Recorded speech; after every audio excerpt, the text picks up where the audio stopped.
kasaysayan ng araw po, 12 Oktubre, Ano mo yan? People Power 3. Papalayasin na po natin lahat ng korap sa DPWH, sa Malacanang, sa Kongreso, sa Senado. Galit na po ang taong bayan at pinararamdam na ngayon ang galit ng taong bayan.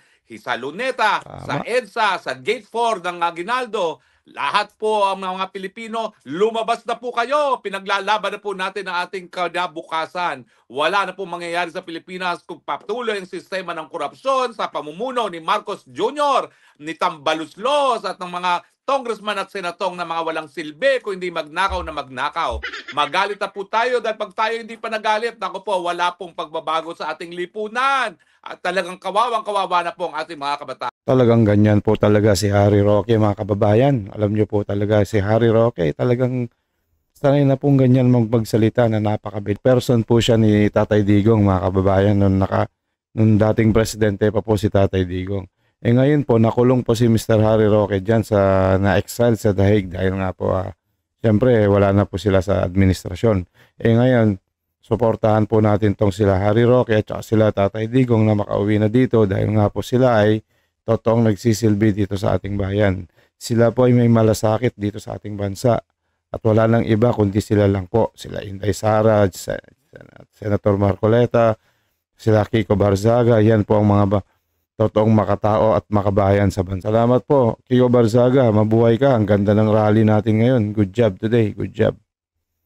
Talagang ganyan, meron pang kasunod yan para pababayin na natin sa pwesto tong mga magnanakaw na sila Tambalos-los na to, tsaka sila BBM. Hindi na natin matis yung kanilang kasamaan. Talagang matindi po. Balikan na po natin to, si Mr. Harry Roque. Yung mga nandyan na po sa rally sa Luneta, yung mga nandyan sa rally sa Menjola, nako, maraming salamat po sa inyong kabayanihan, ha? Manindigan po tayo, paglaban natin ng karapatan. Tama na po, sobra na po. Labas na po tayo sa lansangan. Tama na po yung ating pa-video-video, pa-Facebook. Kinakailangan po, nandun na tayo sa lansangan at ipakita natin ang sama-sama nating lakas at disgusto sa mga kurakot sa lipunan. Kinakailangan isuka na po yung sistema ng korupsyon dahil wala po mangyayari sa ating mga kababayan kung talagang lahat ng pondo ng bayan linalamo ng mga buwaya. Kaya lahat po tayo ngayon dapat lumabas na sa lansangan. Hindi na po tayo po pwedeng magmiron, hindi na po tayo po pwedeng manahimik. Kinakailangan manindigan na po para sa mabuting buhay ng mga kababayan natin. Nagpapasalamat po ako sa ating mga kababayan na ngayon po ay talagang sinusugal ang kanilang buhay para sa kinabukasan ng Pilipinas. Nako po, hindi kayo makakalimutan ng kasaysayan. Nung 2 beses na po tayo lumabas sa lansangan, ito po ay pangatlong beses na natuto na po tayo ng leksyon. Hindi na po natin sila papayagan na makalayas at magkaroon na naman ng kalayaan para iulit na naman ang kanilang mga kabalastugan. Parurusahan na po natin at hindi na tayo papayag na mauulit na ang gobyerno ginagawang negosyo ng mga walangyang mga politiko. Kinakailangan po ngayong araw na ito hindi magtapos nang hindi mawala ang bangag dyan sa... Mga kababayan, talagang ganyan po si Mr. Harry Roque. Kaya tayo, wag na ho tayong magpatumpik-tumpik pa. Wag na ho tayong magpatumpik-tumpik pa. Kung kinakailangan, sumama na kayo, sama na kayo. Para naman sa ating taong bayan to, para naman ito sa ating mga pamilya, para sa ating mga apo, yung pinaglalaban natin. Para sa kapakanan ng ating mamamayang Pilipino. Dahil kung hindi tayo lalaban dito sa mga bugok na to, yung mga hunyango na to, yung mga nagbabagong kulay, ng toko ang garapata, ubusin nila ang pera natin, di ba mga kababayan? Sila lang itong umuubos ng pera natin instead na yung mga naapektuhan ng mga lindol, mga bagyo. Ora mismo na dapat yung mga tulong organize, hindi katulad nung mga hunyango na to, mga to. Maghihintay ka pa ng isang araw, yan ay may maling-mali talaga eh. Talaga, sawang-sawa na, tama na, palitan na. Kaya ganito talaga mag-motivate si Mr. Harry Roque. Inuobliga niya tayo, hindi naman sa inuobliga na bilang mamamayang Pilipino, karapatan natin yun ay paglaban yung ating karapatan na makuha yung ating mga pera na ninakaw ng mga hunyangong mandarambong na to. Inayupak na mga to. Papakasarap ng buhay samantalang tayo nagbabanat ng mga buto. Yung mga iba dyan, no? Nasa gitna ng daan, nagbababad doon, nagtit ng para lang may pakain sa pamilya. Mahirap, ngayon po mayaman dahil ang gobyerno nila tapat na manilbihan sa kanilang mga kababayan. Tignan nyo pong nangyari sa China, dati napakahirap. Tignan nyo nangyari sa Vietnam, tignan nyo ngayon ang Thailand, ang Indonesia, naiwan na po tayo at ang dahilan dyan dahil talagang ginagawa lang pong negosyo ang mga politiko, ang ating gobyerno, nakakalimutan ng paninilbihan. Kaya labas na po tayo, wag na tayo mag-antay. Tayo po'y makibaka na. At tayo po'y magkapit-bisig na dyan sa mga magigiting nating mga kababayan na sinusugal ngayon ng mga buhay sa EDSA, sa Gate 4, sa Luneta, sa Menjola, at sa Forbes Park dyan sa harap ng EDSA. Wag na po tayo mag-isip pa. Sige na po, sakay na, sumakay na ng jeep, sumakay na ng bus, sumakay na ng LRT, at pumunta na kung saan ang pinakamalapit na nagkakaroon ng pagtitipon. Wag na po natin patapusin ang araw na ito na hindi natin napatatalsik ang mga kurakot, ang mga walang ya, ang mga maitim na budhi sa gobyerno. Pag hindi pa natin po ginawa ito, tayo naman po ang mabubura sa mapa ng daigdig na ito. Wag po tayo pumayag na magtagumpay ang mga walang ya sa lipunan. Tayo po ay lumaban na. Tayo po ay manindigan. Karapatan po natin yan. Ipakita ang ating galit. Huwag na po kayong matakot. At matagal na po tayong takot. At anong nangyari sa atin? Nagpasasa tuloy ang mga tambaluslos at ang mga bangag dyan sa ating lipunan. No? So mga kaibigan, ang aking panawagan, huwag po nating iwan ang ating mga magigiting na mga mamamayan dyan sa EDSA, sa Gate 4, sa Luneta, at saka sa Menjola, at saka dyan sa harap ng Forbes Park. Makasingit muna, Mr. Arroque. O ayan, mga kababayan, ha? Huwag na nating hintayin na yung mga sapsap na yan, yung mga sapsap na buhaya. Yung mga bayawak na yan na naging buhaya na dahil nga sa pangungurakot nila, nagsilakihan na sila, anak ng tokwa. Kaya wag ho natin silang lalong lumaki. Hayaan na lumaki sila lalo. Paglaban po natin yung ating karapatan. Dapat natin makuha yung mga pera natin na tamang serbisyo makamit natin. Ibigay nila yung mga serbisyong tama. Dati nga po mga kababayan tayo pa yung mga nagtuturo sa mga Vietnam na yan, yung mga Thailand. Magtanim ng mga nagpapaturo sila dahil wala silang knowledge na mag-ano ng mga palay, magtatanim, mag-aalaga ng after 3 months i-harvest na. Pilipino lang po yan, tayo po. Ngayon, sila na yung nag-i-import, tayo na yung bumibili. Anak ng tokwa. Tapos napakamahal pa ng bigas, ng pangako nila, wala. Sila lang yung nakikinabang, nagpapalaki sila ng mga tiyan nila. Dapat dito talaga ano na talaga dun sa Middle East na lang sila litisin para sigurado nasa cloud 9 na sila o kaya nandun sa kasama na nila yung mga masasamang tao na ay nako po.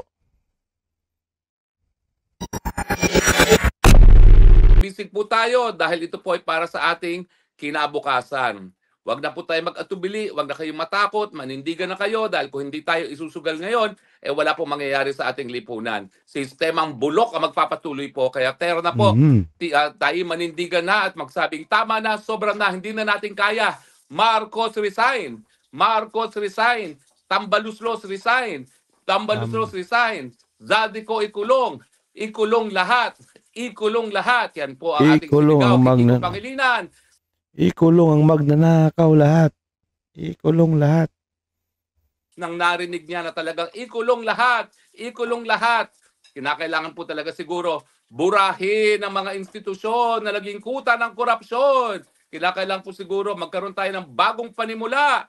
Dahil kung hindi po mababagong sistema, patuloy po ang mga SOP. Papayag pa ba tayo na matapos ang lahat, tuloy-tuloy pa ng SOP? Hindi na po pwede yan. Kaya tero na po, labas na po kayo, makilahok na po habang tayo gumagawa ng kasaysayan. Nasa kamay po natin ang kasaysayan ng Pilipinas. Kaya wag na po kayo mag-atubili. Lusob na po doon sa EDSA, sa Gate 4, sa Luneta.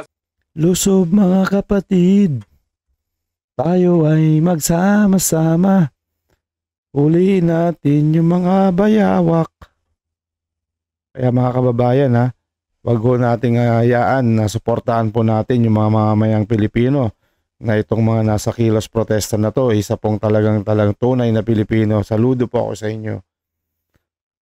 Dahil po kanina nandyan po ako dyan, kasama po din ako dyan. Dahil nga siyempre ano po tayo pinaglalaban natin yung mga karapatan natin nasa Pilipino. Hindi ko po matiis na hindi pumunta dyan dahil nararamdaman ko yung totoong spirit ng pagiging makabayan. Pag nakakapunta po kayo dyan at pinaglalaban yung ating mga karapatan, napakasarap po mga kababayan. Yung feeling na yung pumapasok sa'yo, yung mga hangin na nararamdaman mo, yung hininga mo na nalalanghap mo, yung mga, yun po yung totoong feeling ng makabayan, yung talagang pinaglalaban natin, yung karapatan natin. May yung prinsipyo, di baling magdildil tayo ng asin dyan, magtrabaho lang ng maayos na walang halong pandarayat, pandarambong. Kasi hindi natin matiis na kainin yung galing sa nakaw. Anak ng tokwa. Di baling kumain na lang tayo ng tokwa. Wag lang tayong kumain na galing sa pagnanakaw na yan, di ba?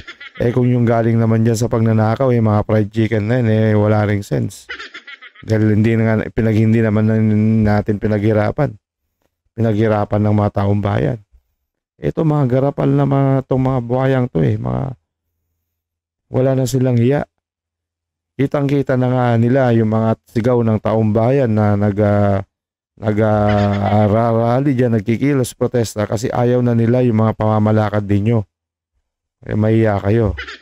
Kung may puso kayo, bumaba na kayo dyan sa pwesto, ibigay nyo na sa karapat-dapat para naman tong bansa natin makikilala na bilang maayos na bansa.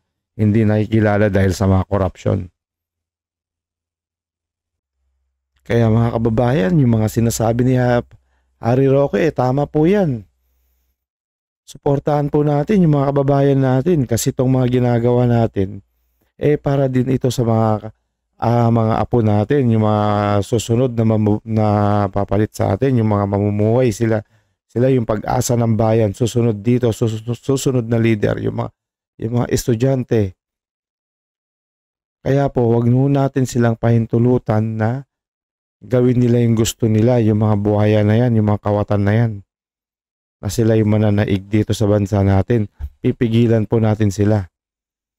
Andito po tayo, sama-sama po tayo para sa kinabukasan natin to mga kababayan.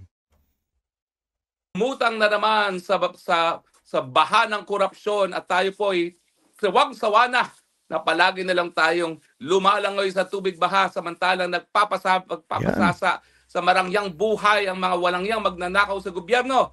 Maggalit na po kayo dahil pag hindi kayo nagalit, patuloy po itong sistemang ito, patuloy na mahirap ay magiging mas mahirap pa at ang mga mayaman patuloy na magiging mas mayaman. Pero na po, wag na kayo mag-antay, wag na kayo mag-atubili. Makikon, tayo na lang po nakatiwangwang sa kahirapan samantalang lahat ng ating mga karatig bansa na dati na natin, tama na, sobra na. People power na tayo dahil gusto na natin ng pagbabago. Laban na po tayo. Laban tama na to, po yan. todo na Tama to. na po yan pagpapasensya. Sobra-sobra na pong pasensya ang pinakita. Kaya mga babayan, laban na to, itotodo na natin to. Kung kinakailangan nating gaklasan at dyan na tayo matulog sa EDSA, gagawin natin, magdala na tayo ng mga damit natin. Sana itong mangyaring to, kahit mga 3 araw na itong mga walang uwian to, para lang mapatalsik natin yung mga mandurugas ng mga yan, para mapaayos na itong bansa natin. Natin, ilabas na natin ang galit po. Karapatan po natin yan na marinig. Huwag na po kayo mag-atubili. At sama-sama naman po tayo makakapagkakaroon ng bagong sistema kung saan ang pondo ng gobyerno napupunta sa mga gutom, napupunta sa mga walang tahanan, napupunta sa mga walang hindi makapag-aral. Yan po ang dapat na ginagamit ang pondo ng bayan, hindi para payamanin lamang ang mga walang yan, mga buwaya sa gobyerno. So, tero na po, labas na po kayo ng inyong mga tahanan, itigil na po yung pagko-comment sa mga Facebook, kinakailangan makiisa na kayo. At iparating ang mensahe, hindi nyo na malililang ang taong bayan, hindi nyo na mauto ang taong bayan, aming pera yang ninanakaw ninyo, aming pera yang pinagpapasasaan ninyo, at kami pikang-pika na. Tama na, sobra na itong linggo, October 12, 2025, naghusgang taong bayan. Tama na, sobra na, Tama. alis na kayo dyan. Taong bayan na ngayon na nagsasabi, sawang-sawa na kami sa sistemang bulok at kami magkakaroon ng bagong sistema kung saan ang pondo ng bayan pakikinabangan na ng ordinaryong mga mamamayan.